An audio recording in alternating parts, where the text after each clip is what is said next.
Welcome to the channel. Today I'm going to teach you how to create filters in Jira.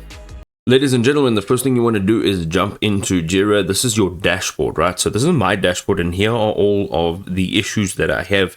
And what we want to do is we want to start streamlining how we are actually viewing all of these issues or these cards or these work items. So let's start by an assignee. So you can see over here, their assignee is unassigned, so we can just say unassigned. And here in type, we want to maybe just go down here and we want to say, let's just filter out just tasks. And then priority, we can actually set our priority as well to something different. The status as well, you can go ahead and you can, let's just say in progress. And there are a bunch more filters you can actually use over here. Now, the gist of what you're doing here is you'll be able to see exactly what it is that you want to see at any given time. Now, instead of having to do this over and over again, you can create a filter like this.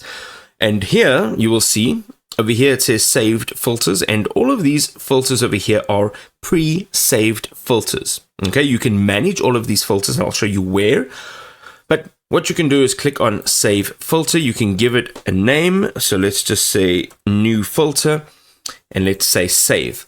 Now, on the left hand side, you will be able to see all of this. If you click on more, come down here to filters, and here are all of your filters that you've created. Now, let's say you want to go ahead and remove one. Okay, let's say resolved recently. Click on the three dots over here. And then if you have created it yourself, you'll be able to remove it. If you click on, not on more, on view all filters, if you click on that, you'll be able to see all of the filters that you have created here and you can manage them. You can copy the filter, you can edit it, you can change the owner, you can delete it. And here within itself, you can actually filter out what you would like. And if you want to create a new filter, you can click on create filter. Set the parameters right over here, as you can see, and it'll show you what will come up while you're setting the parameters. And when you're done, you are going to have this filter created.